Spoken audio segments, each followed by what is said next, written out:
สบายดีพ่อแม่พี่น้องและหมู่คู่ที่รักแพงมื้อนี้พ่อตู้จิมมี่ใส่เสื้อแดงเพราะว่าสิมาออกรายการเกี่ยวกับบักโมพ่อแม่พี่น้องอยากมาแบ่งปันว่ากินบักโมมีผลประโยชน์หยังพ่อแม่พี่น้องยามนี้คือข้าพเจ้าเว้ามาเนาะยามฤดูร้อนอยู่อเมริกาก็แม่นฤดูของบักโมพ่อแม่พี่น้องอย่าสุคิดว่าบักโมกินธรรมดาแล้วบ่มีคิดว่าบ่มีหยังแท้จริงมีผลประโยชน์หลายอย่างพ่อแม่พี่น้องอันแรกก็เป็นความหมายว่าป้องกัน dehydration ความหมายว่าอันป้องกันบ่ให้เป็นเขาเจ้าว่าความซุ่มซื่นแปลว่าบ่ให้ตนตัวเฮาขาดน้ำโอเคเพราะว่าบักโมนี่พ่อแม่พี่น้องน้ำอยู่ในบักโมน่ะมันแม่น 92% โอเคแปลว่าแม่นน้ำโอเคแล้วผลประโยชน์ที่2แม่นหยังพ่อแม่พี่น้องผลประโยชน์ที่2เกี่ยวกับเรื่องมันช่วยหัวใจเฮาโอเคหัวใจย้อนหยังเพราะว่าบักโมมันน้ำแม่น 92% เพราะจังซั่นมันช่วยให้เลือด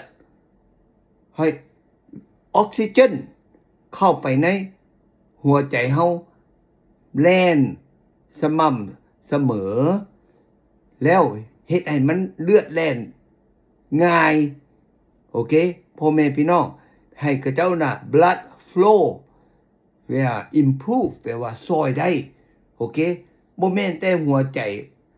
น้ำมันแล่นไปบ่อนไหนก็คือข้าพเจ้าเคยลงรายการมาถ้าเฮากินน้ำหลายมันช่วยออร์แกนเฮาบ่แม่นแต่หัวใจก็ช่วยไข้หลังเนาะใส่อันกระเพาะอันหยังทุกอย่างพ่อแม่พี่น้องโอเคแล้วผลประโยชน์ต่อมาแม่นหยังแปลว่าป้องกันแปลว่าเขาเอิ้นว่า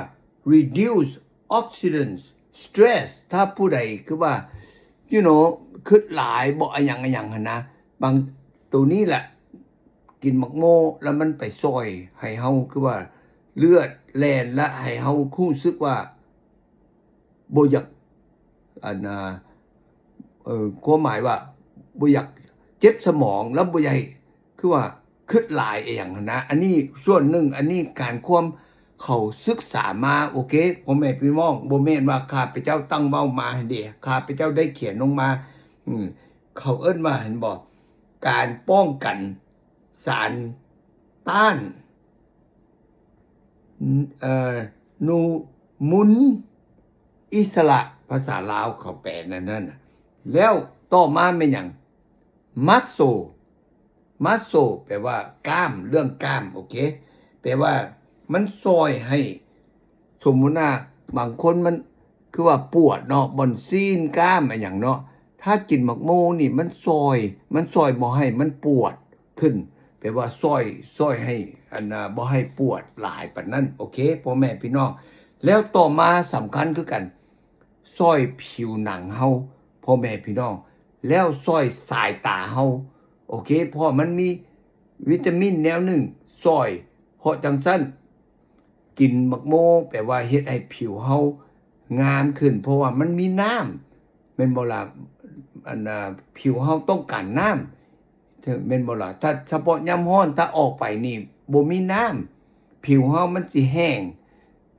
ดีบ่ดีคือข้าพเจ้าเว้ามาล่ะเป็นมะเร็งผิว skin cancer เขาเอิ้นนะพ่อแม่พี่น้องและต่อมาหยังต่อมาพ่อแม่พี่น้องเห็นบ่บักโมเห็นบ่บนเบื้องสีขาวแม่นบ่แท้จริงนะบ่ควรสิทิ่มเด้วิตามินก็แฮงหลายอีกเฮามีแต่เอา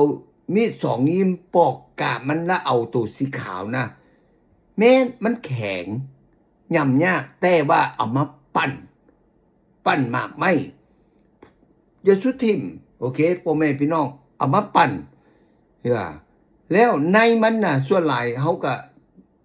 ไปซื้อบักโมบ่อยากซื้อรุ่นมีในเพราะว่ามันกินยาก ส่วนหลายเขาซื้อแนว seedless แปลว่าบ่มีในพ่อแม่พี่น้องถ้ามีในอย่าสุดทิ่มในมันเอาไปอบแล้วมาแกะกินคือเฮากินในบักโมเนาะอยู่ตลาดเขาขายอันนั้นก็มีวิตามินเพราะว่าอย่างบักโมมันมีวิตามิน A และมีวิตามิน C หลายพ่อแม่พี่น้องโอเคแล้วคนที่ว่าน้ำหนักอ้วนเนี่ยเนาะพ่อแม่พี่น้องแทนที่ว่าไปกินแฮมเบอร์เกอร์กินแนวที่ว่ามีแคลอรี่หลายบักโมนี่แคลอรี่น้อยหลายพ่อแม่พี่น้องเพราะจังสั้นถ้าผู้ใดอยากลดลำอ้วนนะลดน้ำหนักเนาะกินบักโมหลายไปเฮ็ดให้เฮาน้ำหนักนี่บ่ขึ้นมีแต่ลงเพราะจังสั้นพ่อแม่พี่น้องเห็นบ่เสื้อบ่เสื้อข้าพเจ้าปาดมาครึ่งหน่วยบักโมนี่กินหมดบ่เทื่อเดียวแท้จริงถ้าอยากกินแท้ๆก็หมดแต่ว่าส่วนหลายเสียดายกินครึ่งนึงเก็บครึ่งนึงเมียนมื้อหน้ากินพ่อแม่พี่น้อง